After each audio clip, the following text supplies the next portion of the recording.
मित्रांनी आम्हाला गणिताची खूप उदाहरणे दिली, पण आमच्या लक्षातच येईना. यालाच म्हणतात नळी फुंकली सोनारे इकडून तिकडे गेले वारे.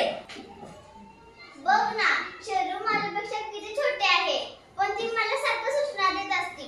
असं कर, तसं कर, असं कर, तसं कर. म्हणतात ना, ऐकावे जनाचे, करावे मनाचे. मी मम्मीला म्हटले, मम्मी माझा पेन संपलेला आहे, मला नवीन पेन घेऊन दे. मम्मीने पण मला नवीन पेन आणला आणि पप्पांनी पण मला नवीन पेन आणला. म्हणतात ना, आंधळा मागतो एक डोळा, देव देतो दोन डोळे. मला आधी वाटायचे शरीरच माझ्या फक्त खोडा काढते, पण परी सुद्धा माझ्या खोडा काढते. म्हणतात ना, कपाळात पाय आणि पोटात पाय. अरे मला खेळायला जायचंय, पण खेळायला जायचंय आणि अभ्यास पण राहिलाय, पाठांतर करायचंय, लिखाणही करायचंय, माझ्याकडून काहीच होत नाही. म्हणतात ना, एक नारळ आणि झाडाला चिंध्या. मी एकदा आमच्या शेडच्या पाठीमागे गेलो, तिकडे शेणखत काढायला चालले होते. मी त्याच्या बरोबर मध्ये गेलो, तिकडे चांगली जागा होती, पण पुढे जायला येत नव्हते. पुढे खूप शेण होते आणि माझं तिकडे तर खूप मुंग्या होत्या. म्हणतात ना, इकडे आड तिकडे विहीर. आपला अभ्यास झाला तर आपण देवा जाऊया का? नको नको, जीवन जाऊया. म्हणतात ना, आधी पोटोबा मग विठोबा. माझी आजी मला दर शनिवार रविवार 10,000 रुपये द्यायची. आता असंच तर माझ्याकडे 12,000 रुपये साठले आहेत. म्हणतात ना, थेंबे थेंबे तळे साचे.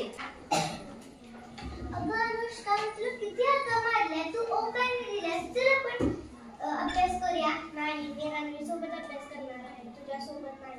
म्हणतात ना, नावडतीचे मीठ अळणी. माझे आणि माझ्या मैत्रिणीचे एकदा भांडण झाले होते. त्यामुळे मी तिला रागात वाटेल तसे बोलले, त्यामुळे ती आता माझं बोलतच नाही. म्हणतात ना, उचलली जीभ लागली टाळ्याला.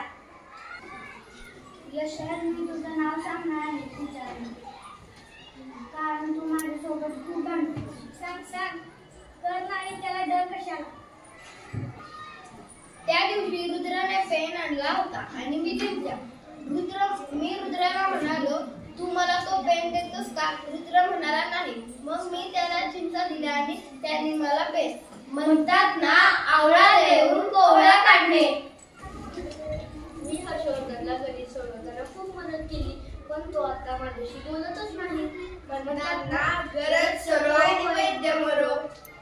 अगं शर्मी, मला एवढं आपण समजावून सांगतेस का? अगं जानवी, काल तर तू माझ्यावर भांडून गेली होती आणि आज कसं मला गणित विचारते. म्हणतात ना, टाकापूरची आजी आणि कामा होता मामा.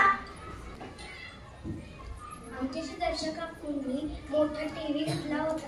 त्यांना आता त्याचे हप्ते भरणे होईना. त्यांच्यावरती आता खूप कर्ज आले आहे. म्हणतात ना, हंतरून पाय पसरला.